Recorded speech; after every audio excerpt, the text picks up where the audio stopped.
James കിച്ചണിലേക്ക് എല്ലാവർക്കും ഒരിക്കൽ കൂടി സ്വാഗതം. ഇന്ന് നമുക്ക് വെള്ളക്കടല കൊണ്ട് ചപ്പാത്തിക്കും പൂരിക്കും പറ്റിയ ഏറ്റവും നല്ലൊരു കോമ്പിനേഷൻ ആയിട്ടുള്ള കറിയാണ് തയ്യാറാക്കുന്നത്. വളരെ ഈസി ആയിട്ട് നമുക്ക് പെട്ടെന്ന് തയ്യാറാക്കാം. അധികം ചേരുവകളൊന്നുമില്ല, പെട്ടെന്ന് തയ്യാറാക്കാവുന്ന ഒരു കറിയാണിത്.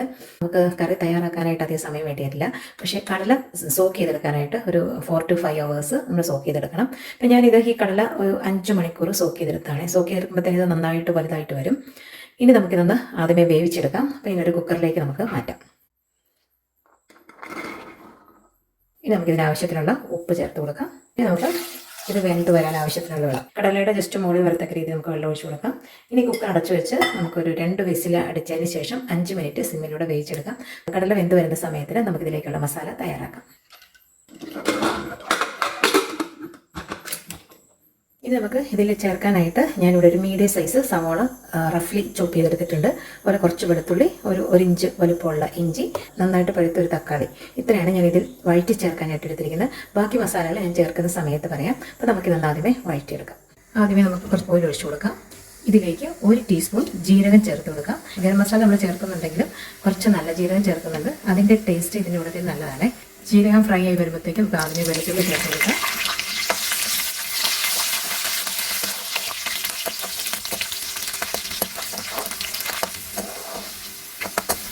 ഇപ്പോൾ വെളുത്തുള്ളിയുടെ നിറം മാറാൻ തുടങ്ങിയിട്ടുണ്ട്. ഇനി നമുക്ക് ഇഞ്ചി ചേർത്ത് കൊടുക്കാം. ഇഞ്ചി വെളുത്തുള്ളി കംപ്ലീറ്റ് അങ്ങ് ഫ്രൈ ആകണ്ട, ചെറിയ ബ്രൗൺ ആകാൻ തുടങ്ങിയിട്ടുണ്ട്. അപ്പോൾ നമുക്കിതിലേക്ക് സവോള അരിഞ്ഞ് വെച്ചിരിക്കുന്നത് ചേർത്ത് കൊടുക്കാം.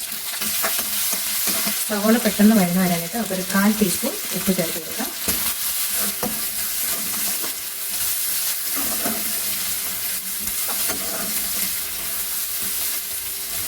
സവോള ഇപ്പോൾ നന്നായിട്ട് ട്രാൻസ്പെറൻ്റ് ആയിട്ടുണ്ട്. ബ്രൗൺ കളർ ആവേണ്ട, ട്രാൻസ്പെറൻ്റ് ആയാൽ മതി.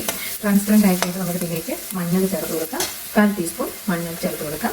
മഞ്ഞൾ ഒന്ന് ചേർക്കുമ്പോൾ ഇതുപോലെ സൈഡിലേക്ക് ഉള്ളി ഒന്ന് മാറ്റി വെച്ചിട്ട് എണ്ണയിലേക്ക് ഡയറക്റ്റ് ചേർത്ത് ഒന്ന് വഴറ്റിയെടുക്കുകയാണെങ്കിൽ നല്ലൊരു ടേസ്റ്റാണ്. മഞ്ഞളൊന്ന് എണ്ണയിൽ ഒരു 30 സെക്കൻഡ് ഒന്ന് വഴറ്റിയാൽ മതി.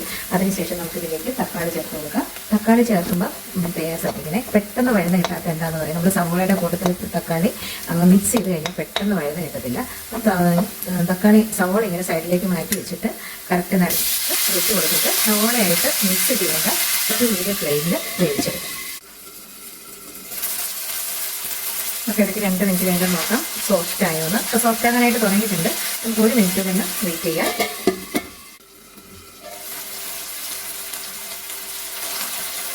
ഇപ്പോൾ തക്കാളി നന്നായിട്ട് സോഫ്റ്റ് ആയിട്ടുണ്ട്. ഇത് നമുക്ക് സവോളയായിട്ട് മിക്സ് ചെയ്യാം. ഈ തക്കാളി ഞാൻ ഇവിടെ ഉടച്ചെടുക്കുന്നില്ല, ഒന്ന് മിക്സ് ചെയ്ത് നമുക്ക് സൈഡിലേക്കൊന്ന് മാറ്റി വെക്കാം. അധികം എണ്ണയില്ല, കുറച്ച് എണ്ണയേ ഉള്ളൂ, അത്രയും എണ്ണ മതി. ഇത്രയും നന്നായിട്ട് കുറച്ച് വെക്കാം. കുറച്ച് വെച്ചതിന് ശേഷം നമുക്ക് ഇതിലേക്ക് 1 ടീസ്പൂൺ കാശ്മീരി മുളകും 1/2 ടീസ്പൂൺ സാദാ മുളക് പൊടിയും ചേർത്ത് കൊടുക്കാം. ഇനി ഇതിലേക്ക് 3 ടീസ്പൂൺ മല്ലിപ്പൊടി ചേർത്ത് കൊടുക്കാം. ഇനി നമുക്കിതെല്ലാം ഒന്ന് വഴറ്റിയെടുക്കാം. അധികം എണ്ണയില്ല, എന്നാലും നമുക്ക് ഈ ഉള്ള എണ്ണയിൽ നമുക്കിതൊന്ന് റോസ്റ്റ് ചെയ്തെടുത്താൽ മതി. ഈ മല്ലിപ്പൊടിയുടെ മുളക് പൊടിയുടെ ഒരു പച്ച മണമൊന്ന് മാറുകൊണ്ടൊന്ന് റോസ്റ്റ് ചെയ്തെടുക്കാം. അതിനുശേഷം നമ്മളിതുമായിട്ട് മിക്സ് ചെയ്താൽ മതി. ഇങ്ങനെ റോസ്റ്റ് ചെയ്യുകയാണെങ്കിൽ പെട്ടെന്ന് റോസ്റ്റ് ആവും, പൊടി കരിഞ്ഞ് പോകത്തുമില്ല.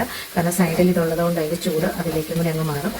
പൊടി കരിഞ്ഞ് പോകത്തുമില്ല, എന്നാൽ പൊടി നന്നായിട്ട് റോസ്റ്റ് ആയതിൻ്റെ പച്ചമണമൊക്കെ പെട്ടെന്ന് മാറി കിട്ടുകയും ചെയ്യും. 1 മിനിറ്റ് ഒന്ന് റോസ്റ്റ് ചെയ്താൽ മതി. അപ്പോൾ ഞാനിത് 1 മിനിറ്റ് ഒന്ന് റോസ്റ്റ് ചെയ്തിട്ടുണ്ട്. ഇതെല്ലാം കൂടെ നമ്മളൊന്ന് മിക്സ് ചെയ്തെടുക്കുകയാണ്.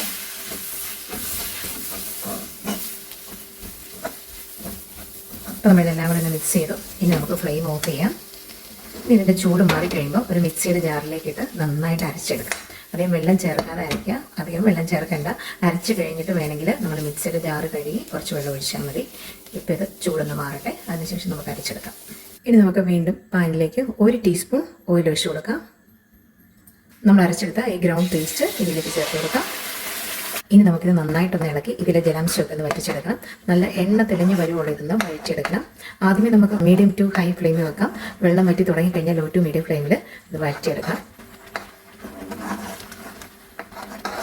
ഇപ്പോൾ ഇതിലെ ജലാംശമൊക്കെ കുറയാൻ തുടങ്ങി. ജലാംശം കുറയാൻ തുടങ്ങിക്കഴിഞ്ഞാൽ ലോ ടു മീഡിയം ഫ്ലെയിമിലാണ് വഴറ്റിയെടുക്കേണ്ടത്.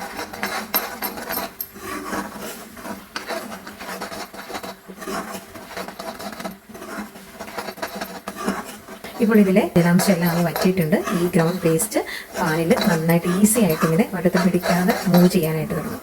ഇത്രയായി കഴിഞ്ഞാൽ ഇത്രയും വെള്ളം വറ്റിയൊക്കെ കഴിഞ്ഞ് നല്ല മൂവ് ചെയ്യാനായിട്ട് തുടങ്ങിക്കഴിഞ്ഞാൽ വേവിച്ച് വെച്ചിരിക്കുന്ന വെള്ളക്കടല ചേർത്ത് കൊടുക്കാം. ഇനി ഇതിലേക്ക് ആവശ്യത്തിനുള്ള വെള്ളം നമുക്ക് ചേർത്ത് കൊടുക്കാം. നന്നായിട്ട് നമ്മൾ അരച്ചെടുത്ത മസാല ആയതുകൊണ്ട് ചൂട് മാറി കഴിയുമ്പോഴത്തേക്ക് കുറച്ച് കുറുകി വരും. അതിനും കൂടെ കണക്കാക്കി നമുക്ക് എത്ര അയവ് വേണോ അതിനനുസരിച്ച് തിളപ്പിച്ച വെള്ളത്തിലേക്ക് ചേർത്ത് കൊടുക്കുക.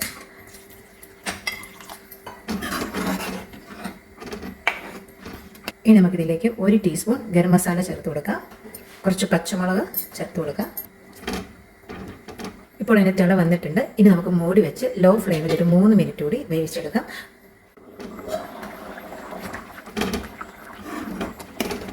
ഇനി നമുക്കിതിൻ്റെ ഉപ്പൊക്കെ നോക്കാം. ഉപ്പ് കുറവുണ്ടെങ്കിൽ ചേർത്ത് കൊടുക്കാം. 1 ടേബിൾ സ്പൂൺ കസൂരി മേത്തി എടുത്തിട്ടുണ്ട്. അതിങ്ങനെ നമ്മളിങ്ങനെ കയ്യിലോട്ട് വെച്ചിട്ട് നന്നായിട്ട് ഇങ്ങനെ തിരുമ്മി പൊടിച്ച് കറിയിലേക്ക് ചേർത്ത് കൊടുക്കാം. നമുക്ക് ഇളക്കി യോജിപ്പിക്കാം. മല്ലിയില ചേർക്കണമെങ്കിൽ നമുക്ക് ഈ സമയം കുറച്ച് മല്ലിയിലയും കൂടെ ചേർക്കാം. നമ്മൾ ഫ്ലെയിം ഓഫ് ചെയ്യുന്നതിന് തൊട്ട് മുമ്പായിട്ട് മല്ലിയില ചേർക്കുക. മല്ലിയില ചേർത്തിട്ട് ഫ്ലെയിം ഓഫ് ചെയ്യാം. ഞാനിവിടെ മല്ലിയില ചേർക്കുന്നില്ല, കസൂരി മേത്തി മാത്രമേ ചേർക്കുന്നുള്ളൂ. ഇനി നമുക്ക് ഫ്ലെയിം ഓഫ് ചെയ്യാം. ഇനി ഇതിൻ്റെ ചൂട് മാറി കഴിയുമ്പോൾ ഇത് കുറച്ചുകൂടെ കുറുകി വരും. അപ്പോൾ നമുക്ക് കൂടുതൽ ഗ്രേവി വേണമെങ്കിൽ കുറച്ചുകൂടെ വെള്ളം ചേർത്ത് തിളപ്പിച്ചിട്ട് ഓഫ് ആക്കാവുള്ളൂ. ഇതുപോലെ എല്ലാവരും ഒന്ന് ചെയ്ത് നോക്കുക. വളരെ ടേസ്റ്റാണ്. ചപ്പാത്തി പൂരിയുടെ ഒക്കെ കൂടെ നല്ലൊരു കോമ്പിനേഷനാണ്. രാവിലെയൊക്കെ ജോലിക്ക് പോകേണ്ടവർക്കൊക്കെ ആണെങ്കിൽ ഈ മസാല നമുക്ക് അരച്ച് നേരത്തെ ഇതുപോലെ വെള്ളമൊക്കെ പറ്റിച്ച് റെഡിയാക്കി തലേദിവസം വെക്കുകയാണെങ്കിൽ രാവിലെ കടല വേവിച്ച് ഇതിലേക്ക് ഇട്ടാൽ മതി. അപ്പോൾ നമുക്ക് പെട്ടെന്ന് കറി റെഡിയാക്കുകയും ചെയ്യാം. വളരെ ടേസ്റ്റി ആയിട്ടുള്ളൊരു കറിയാണ്. അപ്പോൾ നിങ്ങളെല്ലാവരും ഒന്ന് ചെയ്ത് നോക്കുക. എല്ലാവർക്കും ഇഷ്ടമായെങ്കിൽ ലൈക്ക് ചെയ്യാനും ഷെയർ ചെയ്യാനും മറക്കരുതേ. അടുത്തൊരു വീഡിയോയുമായി ഉടനെ കാണാം. താങ്ക്